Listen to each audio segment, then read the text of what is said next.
So I recently discovered the new local brand, and I came across on their Facebook page recently, and their name is Valor. And here are my first impressions. Let's check them out. So let's start first with the bag. So yeah, despite me living from Ilocos, nakakuha din ako ng bag, which is really nice. Most brands still give me a bag because I'm far away. They're mostly exclusive to Lala Move, so yeah, it's a bummer. But yeah, thanks to you, Valor, for giving me a bag. So let's check what's inside the bag. So we have here first is a discovery set. There's 7 cents in here in a 5 ml bottle. So I'll place it here. And we have here tester strips. Most brands don't even offer this, and I like the logo.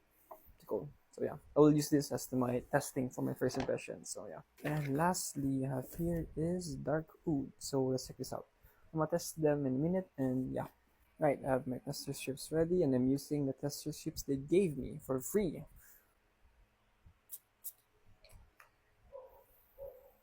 Oh, right off the bat, this is Gucci Guilty Black. So the name Dark Oud is a bit misleading. You don't really get much of the oud here. This is so green. This is actually Gucci Guilty Black. We got citruses here, floral, green notes, a bit soapy. Yeah, this is definitely Gucci Guilty Black. So it's a bit misleading. There's no oud in here. So I don't know why it's called Dark Oud. So let's check the other sense. Right, I'm gonna open up the 5 ml. I'm gonna open Discovery set. I mean, sorry. So we have here is Dark Oud. So already check this out now. Please there. Okay, the next scent here we have is Eclipse. Oh, it's gonna spray my camera. Please no. Yeah, this is the Lavos and 13. What we got here is the apple and the pear. It's so musky. I'm definitely not the biggest fan of the Lavos another 13. So yeah. Although it smells good, definitely has a DNA. But yeah, this fragrance is not for me. I don't like the visual as well.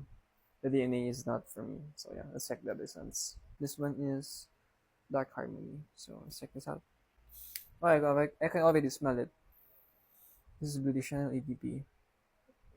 And wow, this is actually a good copy of Blue EDP. The incense here is very present. It kind of lacks a little bit of the brightness of the original, a bit peppery. But yeah, this is actually a good copy of Blue EDP. Although you don't really get much of the citruses on the opening, you don't really get much of the ginger. It's missing the brightness of the opening, so yeah. But overall, it's kind of close in the mids and the dry down because it's quite linear. Since it doesn't have the opening, it's immediately in the mids and the dry down. This is a nice copy of traditional EDP. You guys can check this out.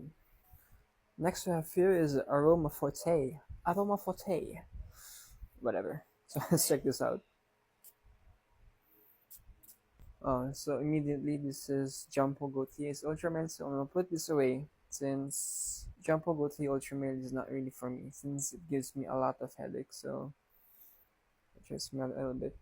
Yeah, you definitely get the pear here compared to other Ultramale inspires in the market. They're trying to copy like after 9 p.m. But this one is actually trying to replicate the visual Ultramale. So that's nice. Pear, bubblegum sweet, vanilla, cinnamon. Good. Next we have here is Urban Legend. So let's check this out. So this is Versace Eros EDT. So this is your typical Versace Eros in the market. You definitely have a lot of Eros inspires that are similar to this. It's just purely citruses, mint, and you don't really get much of the green apple and the vanilla. It's very lacking. But if you want a fresher take of Versace Eros, I guess this is okay. So yeah. Next we have here is Midnight Strength. So let's check this out. So off the bat, this is Creed Aventus, but this is solely focusing on the oak mossy and fruity batches of Aventus. You can definitely tell it has a citrusy opening and fruity opening, but you immediately get greeted by that oak mossy feature of the oak mossy batches of Creed Aventus. Last we have here is Dark Mirage. This is actually inspired of Aqua di Gio Profumo, which is nice. Although yes, you get that Aqua di Gio DNA here, I can't really say if it's really close or has a DNA of Profumo because I haven't tried Profumo, and Profumo costs like my tuition fee. So as I can say, I've tried Profundo. It definitely has that mineralic aspect here, and you definitely got that incense as well. But this is a little bit, although this is a little bit not musky, but this one is a bit smooth. It's a bit sweet. So what do I get from this? So this definitely has a DNA of Aqua di Gio, but it has some incense, some mineralic, a little bit sweet as well, and kind of musky as well. So yeah, so it's a bit musky, incensey. You also get some peppery notes here as well. Definitely get some patchouli. That's what I get from Dark Mirage. Or you take on Ako di Profumo. So yeah. So I'm currently checking right now their Aventus. It's very, very oak mossy. This is definitely an oak mossy batch of Aventus. This is really, really new since we don't really have too much of oak mossy batches of Aventus in the market. It's mostly citrusy and fruity, which is kind of a bummer, but props to Valor for making a oak mossy batch of Aventus or their own take of the oak mossy batches of Aventus. So props to them. I'll see you guys on the flip side. Peace.